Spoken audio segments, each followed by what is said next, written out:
Some marriages begin with music, flowers, and blessings. For Isabella Carter, began like a sentence being passed down.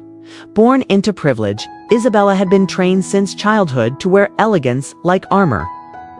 The daughter of Senator Richard Carter, she had lived under a roof where rules were unspoken yet unbreakable.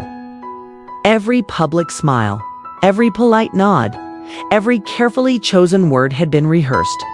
Even her future had been plotted like a map she never drew. The man she would marry was not a mystery, at least not to her father. Nathaniel Drake, a man whose name carried both prestige and caution. Tall, impeccably dressed, with eyes that missed nothing. He was the kind of person people either feared or revered, sometimes both. He built his empire on calculated moves and unwavering control. Their marriage was not the result of whispered promises under moonlight, but of a contract inked in a dimly lit office, a trade between two powerful men. Her father needed an ally. Nathaniel saw an opportunity, and so Isabella entered the Drake estate not as a bride in love, but as a piece in someone else's game. Yet behind the cold marble walls and meticulously manicured gardens, something unexpected began to take root. Resentment, sharp and heavy, slowly began to blur into something far more dangerous, something that could break her or set her free. Asterisk, the night of the wedding was not a celebration, at least not for Isabella. The ballroom glittered under crystal chandeliers, the air heavy with the scent of lilies and expensive perfume. Laughter and champagne filled the room, but to her, it all felt like background noise to a decision already made. She sat beside Nathaniel at the long head table, her fingers resting stiffly on the silk napkin. He was every bit the man she had heard about, composed, unreadable, with a presence that seemed to claim the air itself. His gaze swept over the room like a silent ruler taking inventory of his kingdom. And when it landed on her, it was impossible to tell whether it was appraisal or warning. Their conversation that evening was polite but hollow. "Is everything to your liking?" he asked once, his voice smooth yet distant. "It's perfect," she replied, though her voice lacked conviction. Across the room, Senator Carter spoke animatedly with investors and political allies, his smile broader than it had been in years. Isabella knew this night was a victory for him and for Nathaniel. For her, it was a surrender when the guests finally drifted away and the music faded. She followed Nathaniel to the Drake estate. The car ride was silent, the city lights flashing, by like fleeting reminders of a freedom she no longer had. The mansion loomed before her, an architectural marvel of stone and glass, its vast gardens disappearing into the night. Inside, the corridors were lined with oil paintings and antique furniture, each piece so perfectly placed it felt like a museum. The silence was unnerving. Nathaniel led her to a grand bedroom. "Theirs," he said. She noticed the subtle distance in his tone, as if the word ours was spoken for formality, not truth. "You'll find everything you need here," he said simply. Before excusing himself to his study, left alone, Isabella moved to the window. The gardens below stretched endlessly, lit only by silver moonlight. Somewhere in the darkness, the faint scent of lavender drifted up from the fields beyond. That night, she lay awake, staring at the ornate ceiling, the weight of her new reality pressing down. She was a Drake now, a wife in name, a partner on paper. But inside, she still felt like an outsider in her own life. And though she didn't know it yet, the walls of this house and the man who ruled it would change her in ways she could never imagine. The first morning at the Drake estate began with silence, the kind so deep it felt almost unnatural. No clatter of breakfast dishes, no chatter of servants. Only the muffled ticking of a grandfather clock somewhere down the hall. Isabella rose early, unsure of what was expected of her. The wardrobe was filled with elegant dresses she hadn't chosen, arranged by color as if curated for display. On the vanity lay a note in precise handwriting. "Breakfast is served in the East dining room at 8. It was unsigned, but she knew whose words they were. The dining room was an expanse of polished oak and sunlight streaming through tall windows. Nathaniel sat at the head of the long table, a newspaper folded neatly beside his plate. "Good morning," he greeted without looking up. "Good morning," she replied, taking the seat at his right. They ate in a quiet that felt more like a negotiation than a meal. Nathaniel seemed absorbed in business reports, pausing only to sip his coffee. Yet Isabella noticed the smallest details, the way his cufflinks gleamed, the way his left hand tapped once against the table when he read something displeasing, midway through breakfast. A tall woman entered, poised with hair pulled in two, a flawless chignon. She introduced herself as Mrs. Whitmore, the estate's housekeeper. "Mrs. Drake, if you require anything, I will see to it personally," she said with a formal nod. The title Mrs. Drake made Isabella's stomach tighten, though she managed a polite smile. The days that followed unfolded with a precision that matched the estate's symmetry. Every staff member moved with quiet efficiency, every corner of the house immaculately maintained. But beneath the order lay a web of unspoken rules. Certain rooms, Nathaniel's private study, the north wing, were off limits. Conversations with staff were brief. Measured. Isabella found herself wandering the gardens most afternoons. The lavender fields became her refuge, their soft fragrance and endless rows offering a rare sense of peace. From a distance, she could sometimes see Nathaniel on the terrace speaking into his phone, its expression unreadable. One evening, as she returned from the gardens, she passed by the open door of the library. Nathaniel was there, removing his tie, his jacket draped over a chair. For the first time, he looked less like the untouchable figure she knew and more human. "You read?" he asked, noticing her lingering at the doorway. "Sometimes," she said. "Then you'll find the collection here adequate." His lips curved into the faintest suggestion of a smile before he returned to his work. It was a small moment, but it stayed with her. Beneath his cold precision, there was something else, something she couldn't yet define. Still, at every moment in the Drake estate was quietly intriguing. One afternoon, while exploring a sunlit corridor, Isabella overheard two staff members speaking in hushed tones. Her name was mentioned, followed by a warning. "She's not like the others. Best keep your distance." The words unsettled her. What others, and why keep their distance? That night, as she prepared for bed, she found another note on her vanity. No greeting, no signature. Just one sentence. "Some things are better left unexplored." She stared at the paper long after the house had gone still. Whoever wrote it, whether Nathaniel or someone else, had just turned her quiet unease into something sharper. For the first time, Isabella wondered if the true boundaries of this marriage were far more dangerous than she'd imagined. 3 weeks into her new life, Isabella realized the Drake estate was a place that thrived on appearances. Every room, every conversation, every movement was measured. And yet, the more perfect the surface, the more she felt there was something beneath it, something quietly shifting. Her days were predictable. Breakfast with Nathaniel, solitary walks in the gardens, occasional polite dinners when he returned home before midnight. He spoke to her with courtesy, but rarely with warmth. Still, there were moments, fleeting, almost accidental, when his eyes softened or his voice lost its edge. Those moments left her wondering if the man behind the businessman might be someone entirely different. One rainy afternoon, the sound of thunder drew her to the library. She was searching for a book when her hand brushed against a shelf that didn't quite sit flush with the wall. Curious, she pressed lightly and it shifted, revealing a narrow gap. Inside was a small compartment, barely large enough for a box. Before she could investigate further, footsteps approached. She quickly closed the shelf just as Nathaniel entered, holding a glass of whiskey. "Exploring?" he asked, his tone calm but his eyes sharp. "Looking for something to read," she said, forcing a casual smile. He walked toward her slowly, setting the glass on the desk. "Curiosity can be dangerous here." It was said lightly, almost playfully, but she caught the steel under the words. That night, she couldn't sleep. The hidden compartment haunted her thoughts. What could Nathaniel be keeping there?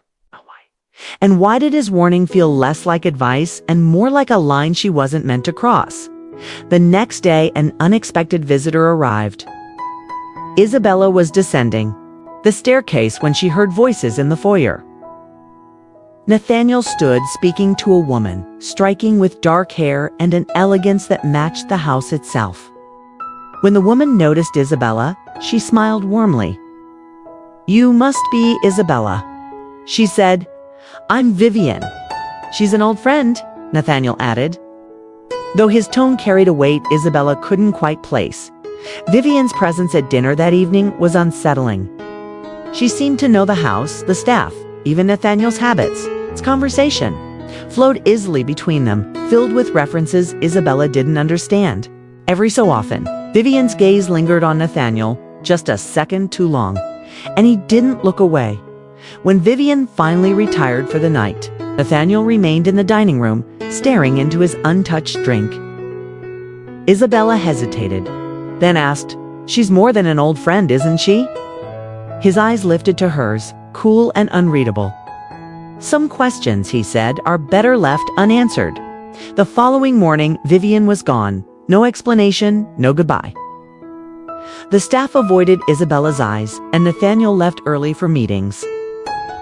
The house felt heavier somehow, as though it was holding its breath. That evening, Isabella wandered into the gardens, the lavender fields swaying under the fading light. She thought about the hidden compartment, about Vivian, about the way Nathaniel's voice shifted when he warned her, and then she saw him. Nathaniel stood at the far end of the field, speaking to a man she didn't recognize. The conversation was intense, their faces taut with unspoken tension. When they noticed her watching, the stranger quickly walked away. Nathaniel approached, his jaw tight. "You shouldn't be out here after dark," he said. "I was just Isabella," he interrupted, softer now. "Please, trust me on this." She wanted to believe him. She wanted to think his warnings came from care, not control. But as she walked back toward the mansion under the deepening night, she couldn't shake the feeling that trust in this house was a dangerous gamble, and she wasn't sure yet if she was ready to play. The days after the encounter in the lavender fields carried a strange weight. Nathaniel was more present than usual, not physically, but in the way his gaze lingered on her, as if measuring her thoughts. He spoke little, yet she felt his awareness in every room she entered. One late afternoon, while Nathaniel was away, Isabella found herself back in the library. The rain outside blurred the windows, softening the world into shades of gray. Her eyes kept drifting to the shelf with the hidden compartment. She told herself she was only looking, but her fingers reached for it anyway. This time, she pressed harder. The panel gave way with a quiet click. Inside was a small wooden box, worn smooth at the edges. Her hands trembled slightly as she lifted the lid. Inside, she found a stack of letters bound with a black ribbon, their edges yellowed with age. The handwriting was precise, the ink faded. At the top of the stack was a photograph. Nathaniel, younger, standing beside a woman who was not Vivian and not anyone Isabella had ever seen. The woman's smile was radiant. But Nathaniel's expression in the photo was softer than she had ever imagined possible. Before she could read further, the sound of the library door opening froze her in place. Nathaniel stood in the doorway. Rain dripping from his coat, his eyes fell instantly on the box in her hands. For a long moment, neither of them spoke. Then, in a voice low and steady, he said, "Put that back." Nathaniel now. She returned the letters to the compartment, her heart pounding. When she turned back, he was still watching her, his jaw tight. "I told you," he said, "some things are better left unexplored." "Why?" she demanded. "Because they might tell me who you really are." Something flickered in his eyes. Anger, yes, but also something more fragile, quickly hidden. He stepped closer. "Do you think you want the truth?" he said quietly. "But the truth changes everything. It destroys things you can't rebuild." The air between them was charged. the silence loud enough to hear her own heartbeat. Finally, he exhaled and turned away. "Dinner will be ready in an hour," he said, as if nothing had happened. That night, they ate in silence. But when Isabella rose to leave the table, Nathaniel's voice stopped her. "She was my wife," he said, his gaze fixed on the untouched wine in his glass. "Before you." Isabella froze. "She died," he continued, "and I don't talk about her. Not to anyone." It was not a confession. It was a boundary, one he expected her to respect. But now, the image of the woman in the photograph and the tenderness in Nathaniel's expression would not leave her. Later, as she lay in bed, she realized something had shifted. The man she had thought of as cold and impenetrable now had cracks in his armor. And those cracks frightened her because they made him human. And if he was human, then maybe she could care for him. Asterisk. The weeks that followed were a quiet storm. Nathaniel spoke little of the night in the library. Isabella did not press him, but the air between them was different now. He no longer kept his distance entirely. There were moments when their hands brushed in passing, moments when his gaze softened just enough to make her chest tighten. One crisp autumn evening, they walked together through the lavender fields. The sun was setting, painting the sky in shades of gold and violet.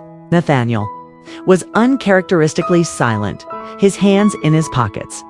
"I'm leaving for New York tomorrow," he said finally. "For business?" "Yes, for more than business." His tone was unreadable. "When I return, things may be different.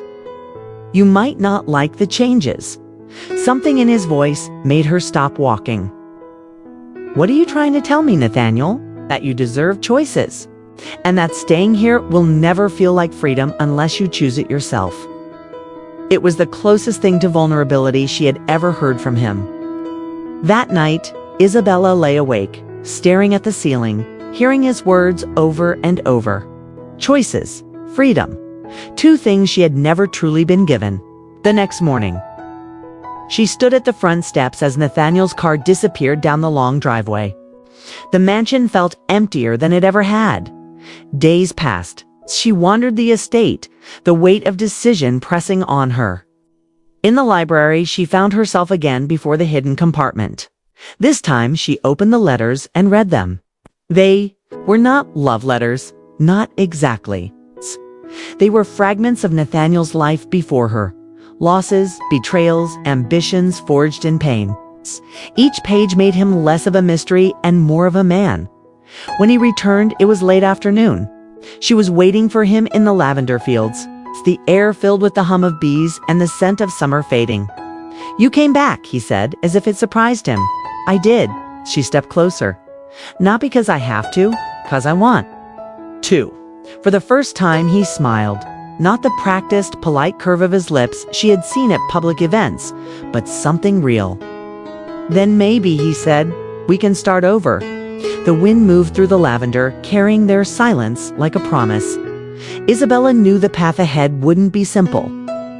But for the first time, it would be hers. Asterisk, some stories don't end with a grand gesture or a perfect fairy tale kiss. Sometimes they end with a choice, quiet, deliberate, and entirely one's own. For Isabella Carter, life began in the shadow of decisions made by others. She was told where to stand, what to say, even whom to marry. Yet somewhere between the cold marble halls of the Drake estate and the scent of lavender under the setting sun, she found something unexpected, her own voice. Her decision to stay was not surrender. It was ownership. For the first time, she wasn't just a daughter or a wife or a name in someone else's bargain. She was herself. And in choosing to remain, she chose not the life she had been given, but the life she wanted to shape. Perhaps that is the quiet truth hidden inside so many of our stories, that freedom isn't always about walking away. Sometimes it's about standing still, but on your own terms. Now, I'd like to hear from you. If you were in Isabella's place, would you have stayed? Or would you have walked away, no matter the cost? Do you believe that people can change within? The walls they once felt trapped in. Share your thoughts in the comments. Your perspective might be the one that gives someone else the courage to make their own choice. And if this story resonated with you, if it reminded you of the power in finding your own voice, consider subscribing to our channel. We tell real human stories that explore love, loss, and the moments that define us. Because sometimes it's not the big events that change our lives. It's the quiet choices we make when no one is watching. Asterisk.